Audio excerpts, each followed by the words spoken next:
The topic that I will be discussing is the impact and reach of fake news on social media.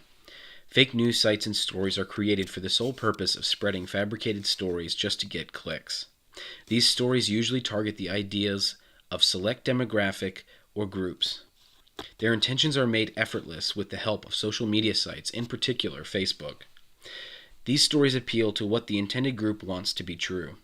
As stated in the assigned daily KOS article, everything wrong with this country happened this morning on my Facebook page, quote, they had their opinions ready when the manufactured reality presented itself. They gained more satisfaction from expressing their worldview than searching for the truth.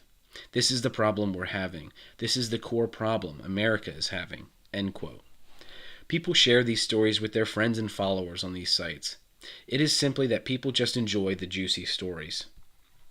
These fake news stories can have significant impacts on society's beliefs and actions when they are done well, and they can spread like wildfire throughout social media. Fake news stories are the most prominent around major political elections and usually involve government conspiracies.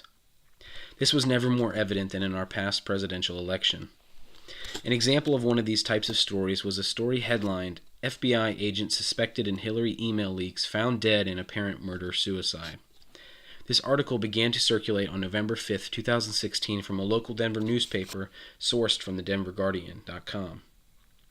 At the peak of its story's popularity, it was getting 100 shares per minute on Facebook.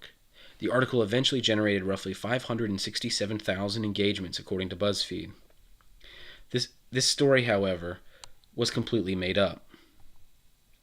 The Denver Guardian does not even exist, yet 500,000 people read it. All someone had to do was Google the Denver Guardian and they would have seen that this source was completely fake. This is not a unique circumstance. Another major fake news story took center stage recently was the Pizzagate scandal. In the fall of 2016, the personal email account of John Podesta, Hillary Clinton's campaign manager, was hacked and his emails were made public by WikiLeaks. According to the Washington Post, quote, proponents of the Pizzagate theory falsely claimed that the emails contained coded messages referring to human trafficking and connecting a number of restaurants in the United States and members of the Democratic Party with an alleged child sex ring. This theory has been extensively discredited by a wide array of organizations, including the District of Columbia's police department. The problem is that many people still believed what was written, and according to YouTube, a video breaking down the scandal had been viewed more than 427,000 times. This story even gained major traction overseas. This fake news story has gotten so much attention that Comet Ping Pong, home of the scandal, received hundreds of threats from the theory's believers.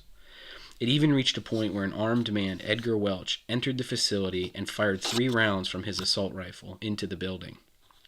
Welch later told police that he had planned to, quote, self-investigate the conspiracy theory. These are just 2 examples of fake news stories reaching hundreds of thousands, if not millions of people, with one ending in gunfire that could have taken people's lives. The social media has also brought some ugly social issues to the forefront. These stories, with the help of social media, have immense effect on people's beliefs and shapes people's actions, whether it be through the influence over whom to vote for in an election or enraging people to committing violence.